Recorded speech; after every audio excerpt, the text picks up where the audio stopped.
ঈদের আগেই ব্যাংকে মে মাসের বেতন ও উৎসব ভাতা। মফো শিক্ষকদের জন্য বড় আপডেট। ৩ জুনের মধ্যে টাকা পৌঁছাবে। প্রিয় শিক্ষক সমাজ ও সচেতন নাগরিকগণ, আজকের এই ভিডিওতে রয়েছে এমন কিছু তথ্য যা শুধু একটি খবর নয়, বরং একটি স্বস্তির বার্তা, একটি নিশ্চিত আশ্বাস। তাই ভিডিওটি দেখার আগে ভিডিওতে একটি লাইক ও চ্যানেলটি সাবস্ক্রাইব করে দিন। বাংলাদেশের লাখো শিক্ষক কর্মচারী প্রতি মাসেই অপেক্ষা করেন তাদের পরিশ্রমের সঠিক মূল্য, বেতন এবং বিশেষ দিনগুলোতে একটি উৎসবের ছোঁয়া, বোনাস। আসন্ন ঈদুল আজহা উপলক্ষে সেই অপেক্ষার অবসান ঘটতে চলেছে। সরকারিভাবে নিশ্চিত মে মাসের বেতন ও ঈদ বোনাস আসছে ৩ জুনের মধ্যে। বাংলাদেশের মাধ্যমিক ও উচ্চশিক্ষা অধিদপ্তর মাউসি সূত্রে জানা গেছে, দেশের সব এমপিওভুক্ত শিক্ষক কর্মচারীদের মে মাসের বেতন এবং ঈদুল আজহার উৎসব ভাতা আগামী ৩ জুন এর মধ্যেই ব্যাংকে পৌঁছে যাবে। এই তথ্য নিশ্চিত করেছেন মাউসির ইএমআইএস সেলের senior system analyst Khandaker Azizur Rahman. উত্তোলনের সম্ভাব্য সময়সূচি: মে মাসের বেতন রবিবার ১ জুন অথবা সোমবার ২ জুন থেকেই ব্যাংকে পৌঁছতে পারে। উৎসব ভাতা ৩ জুন মঙ্গলবার থেকে শুরু করে বুধবারের মধ্যেই উত্তোলন করা যাবে। অর্থাৎ শিক্ষকরা চাইলে ঈদের আগেই সব অর্থ উত্তোলন করে ঈদ উদযাপনের প্রস্তুতি নিতে পারবেন নিশ্চিন্তে। টাকা কাদের অ্যাকাউন্টে আসবে?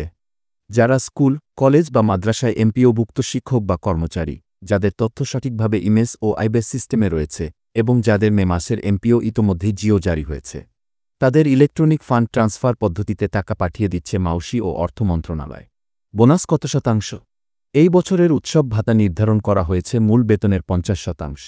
যদিও কিছু শিক্ষক সংগঠন বোনাস বাড়ানোর দাবি তুলেছে, তবে চলতি অর্থবছরে এই হারেই বোনাস প্রদান করা হবে বলে জানানো হয়েছে। কেন এই খবর এত গুরুত্বপূর্ণ? প্রতিটি মাসের শুরুতে অনেক শিক্ষক ব্যাংকে গিয়ে খোঁজ নেন, টাকা ঢুকেছে কিনা। এই দুশ্চিন্তা থেকে এবার কিছুটা স্বস্তি এসেছে। কারণ ঈদের মতো বড় উৎসবের আগে যদি বেতন ও বোনাস পেয়ে যান, তাহলে পরিবার ও সন্তানদের মুখে হাসি ফোটানো সহজ হয়। বিশেষ করে আজকে মূল্যস্ফীতির বাজারে একটানা ৩০ দিন পরিশ্রমের পর মাসের শেষে বেতন ও বোনাস সময়মতো হাতে পাওয়া যেন এক স্বপ্নের মতো। কিছু গুরুত্বপূর্ণ নির্দেশনা: আপনার এমএস প্রোফাইল সঠিকভাবে আপডেট আছে কিনা তা একবার চেক করে নিন। মে মাসের মফো অনুমোদন হয়েছে কিনা নিশ্চিত হন। যদি ৩ জুনের পরও টাকা না পান, দ্রুত উপজেলা শিক্ষা অফিস বা সংশ্লিষ্ট ব্যাংকের সঙ্গে যোগাযোগ করুন। শিক্ষক সমাজ কি বলছেন? সামাজিক যোগাযোগ মাধ্যমে ইতোমধ্যে শিক্ষকরা বিষয়টি নিয়ে আলোচনায় মেতে উঠেছেন। অনেকেই বলছেন এবার ঈদটা একটু নির্ভর হবে কি। আবার কেউ কেউ মনে করছেন বোনাসের পরিমাণ আরও বাড়ানো উচিত ছিল। তবুও বেতন ও বোনাস সময়মতো পাওয়ার বিষয়টি সকলের জন্য একটি বড় ইতিবাচক দিক।